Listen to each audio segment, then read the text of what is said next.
Hi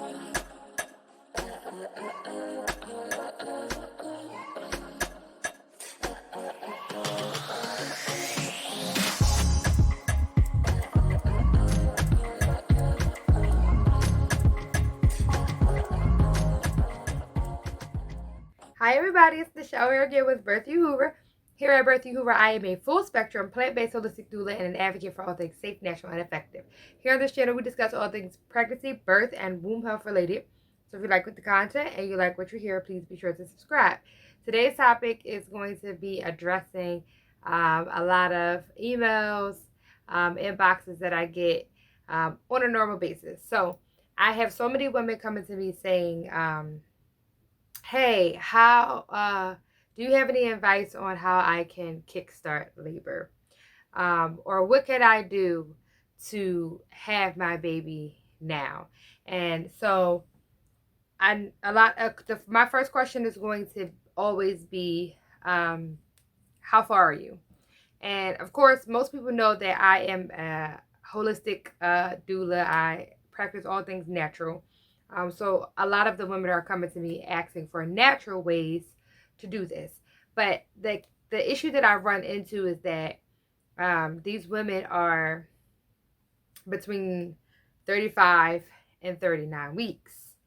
And that is not something that I'm ever going to advocate for. I'm never going to give anybody, any woman, any family advice on how to kickstart labor in this time frame. Here's why. Those last 4 weeks are really crucial for lung development. And your baby is not ready to breathe outside the womb yet. Actually, I don't believe that your baby is ready to breathe outside the womb until you actually go into active labor. But I'm definitely never going to give advice on how to do this in between these 35, 36, 30, those weeks. It's not safe. And yes, while I do advocate for all things natural, it has to be safe and effective too. We have to have all three of those components. We have to make sure that you are safe, make sure you and baby are safe. And so for me, I run into a lot of issues where people get upset with me, or women get upset with me, because I tell them to just be patient, because it's really important. And they will say things like, I'm tired, my back hurt, you don't understand, I can't take this no more, I'm over it, I'm done. And I get it, but there are so many other ways and so many other things that we can do to make things more desirable and to be more comfortable in that home stretch. So I always advocate, or always mention to my clients, if they are in extreme pain, if their back is hurting, if their pelvis is heavy, to see a chiropractor. Specifically, or preferably, I would say a chiropractor that is Webster certified. Because they are able to adjust you, safely around your pregnancy, safely around your pregnant body. So it is important to reach out to someone and get resources of a chiropractor that can help pregnant women. That and rest, you can read your favorite book, kick your feet up. You can do yoga, you can do intentional movement. There's rebozo, there is hypno therapy. There's so many different things, herbs that can help you relax, help you sleep. Please be sure to consult with your herbalist, a trusted herbalist, or a doula, or someone who is trained and knowledgeable of herbs and how they affect the body. You don't want to just be taking any herbs or anything just because the box says or somebody says. You need to be informed and well-rounded about the herbs that you're going to be using. But it's so funny to me, because I was talking to one of the ladies who asked me this, and I said, you know what? I think that the universe literally set those last 4 weeks up the way that it did, to force you to be patient. And here is why this is my theory. Because for the rest of your life, you are going to have to be patient with that baby. For the rest of your life, you are going to have to understand that being calm and being present is important. When the baby is born, it takes so much patience to breastfeed. It takes so much patience to latch that baby onto your boob so that the baby can get the proper latch to drink that golden milk that you have for the baby. It's going to take a lot of patience for you to find a sleep pattern. It's going to take a lot of patience for you to help that child with their emotions in their life. So I think that those last 4 weeks are set up specifically that way. And it is so important, so crucial for, like I said, lung development. Your baby needs to be able to take in oxygen and breathe out carbon dioxide effectively and properly on their own.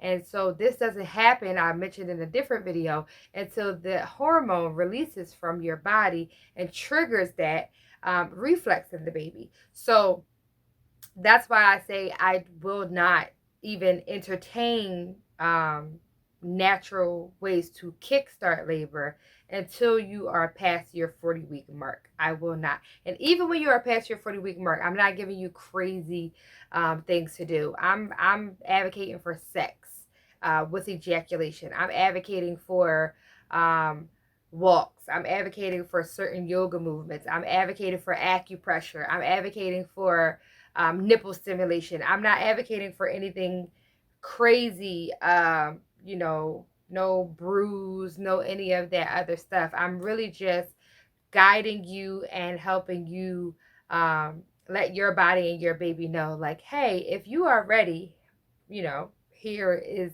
your signal and your sign. So other than that, I will never do that. And it's because I care too much. I love too much, and I will not put anybody in jeopardy. I would not. I would feel horrible and terrible if I gave someone advice in between those times and something happened to the baby. The baby comes out and has some kind of respiratory issues. The baby comes out and can't breathe on their own. They have to go to the NICU. I would feel terrible for the rest of my life. So I would not. I would never do that. I would never give that kind of information. And so many women know that I'll tell you, like, nope, I'm not gonna give you that advice. I'm gonna give you different advice, but I'm not gonna tell you to do that. I'm not gonna give you ways to kickstart labor in this early of a time, because you can risk hemorrhage, you can risk like I said, respiratory issues for the baby. You could it's so many different things that can come from baby not being ready, so you don't have effective enough contractions. Your contractions aren't strong enough, so now you're in labor for a prolonged period of time, and now that you're in labor for a prolonged period of time, your water may break, and then you're losing amniotic fluid for a long time. And so now you're running into, oh, we need to induce you. And now induction goes from, we got to induce you, to now you need a C-section. And then it just trickles down to just a rabbit hole of horrible conditions and circumstances. And I just won't do that. So just please understand that it is important for you to be patient. It is important for you to relax yourself. And do other things. Take a cool, warm bath, and just try to relax. Try to read a book, binge watch something that you haven't gotten around to. Nest. Do other things. Self-care. Go get a prenatal massage. It's so many other things that you can do to just be present with yourself, be patient with yourself, be patient with the baby. I understand that your body knows the divine timing for your child's earthside entrance. And that's pretty much my take on that. If you guys have questions, or you need to have me dig a little bit deeper, please reach out to me at birthuhura@gmail.com. Drop topics. Let me know in the comments about your experiences. I personally had all of my children at 42 weeks. And I was like hounded by providers at about 39 weeks and 5 days, and they were already like, oh, it's time, you need to schedule your induction. And I'm like, well, I'm fine, baby is fine, vital signs are good, we're good. They're moving, they're doing everything they were doing yesterday. I don't want to do that. So again, this is just my take on it, my personal opinion. I hope this was helpful. I hope this was useful. Again, I appreciate all of you for coming in and tuning in and getting involved. It means so much to me. And I will see you guys for the next video and the next topic.